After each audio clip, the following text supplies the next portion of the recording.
വലിയ രീതിയിൽ കുക്കിംഗ് ഒന്നും അറിയില്ലെങ്കിലും ജീവിച്ചു പോകാനുള്ളതൊക്കെ ഞാൻ ഉണ്ടാക്കും കേട്ടോ. അത് ഞാൻ ഇടയ്ക്ക് യൂട്യൂബിൽ ഇടാറുമുണ്ട്. അപ്പൊ അതുപോലെ ഇന്നത്തെ വീഡിയോ നിങ്ങൾ കണ്ടു നോക്ക്.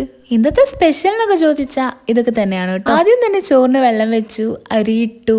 അപ്പോഴേക്കിതാ നമ്മളെ ചോറ് അങ്ങോട്ട് സെറ്റായി. ഇനി റൈസ് കുക്കറിലേക്കും കൂടി എടുത്തു വെച്ചാല് പിന്നെ അവിടെ കിടന്ന് വെന്തോളൂ കേട്ടോ. പിന്നെ ഈ 1 മിനിറ്റിലെ ചോറാവുന്ന പരിപാടിയൊക്കെ യൂട്യൂബിൽ തന്നെ ഉള്ളൂ കേട്ടോ. ഇതൊക്കെ കുറച്ച് മെനക്കേടുള്ള പരിപാടിയാണ്. നിങ്ങൾക്ക് കാണുമ്പോൾ ഭയങ്കര സിമ്പിൾ ആയിരിക്കും. പിന്നെ നിങ്ങളുടെ നാട്ടില് മഴയുണ്ടോ ഗൈസ്? ഇവിടെ നല്ല മഴയാണ്. അതിനിടയ്ക്ക് ഞാൻ പയറുപ്പേരി ഉണ്ടാക്കാൻ നിന്നു. അപ്പോഴേക്ക് കരണ്ടും പോയി. നല്ല മഴയായിരുന്നു, നല്ല ഇടിയും മിന്നും ഒക്കെ ഉണ്ടായിരുന്നു. കുറച്ചു നേരം അതൊക്കെ ആസ്വദിച്ച് നിന്നു. പെട്ടെന്ന് ഒരു ഇടി വെട്ടിയപ്പോ പിന്നെ അകത്തേക്ക് പാഞ്ഞു കേട്ടോ.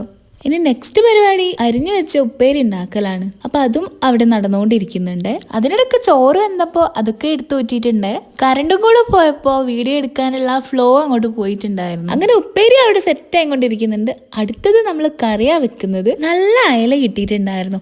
അപ്പൊ അതെടുത്തിട്ട് മുളകിടാന്ന് വിചാരിച്ചു. ഈ കാണുന്ന അയലൊക്കെ എടുത്തിട്ടില്ല കേട്ടോ, നമുക്കൊരു 2 എണ്ണം മതി. ഇന്ന് ഞാൻ ഉള്ളിയും തക്കാളിയൊക്കെ വാട്ടിയിട്ടാണ് മുളകിട്ടത്. നല്ല ടേസ്റ്റ് ഉണ്ടായിരുന്നു കേട്ടോ. കറി വെക്കുന്നത് ഡീറ്റെയിൽ ആയിട്ടൊന്നും എടുത്തിട്ടില്ല, വേണമെങ്കിൽ കമന്റ് ചെയ്തോളൂ കേട്ടോ. പിന്നെ കുറച്ച് കയ്പ എടുത്ത് പൊരിച്ചിട്ടുണ്ട്. അപ്പോൾ ഇന്നത്തെ സ്പെഷ്യൽ ഇത്രയൊക്കെ ഉള്ളൂ. അപ്പൊ അടുത്ത വീഡിയോ കാണാം. ബൈ.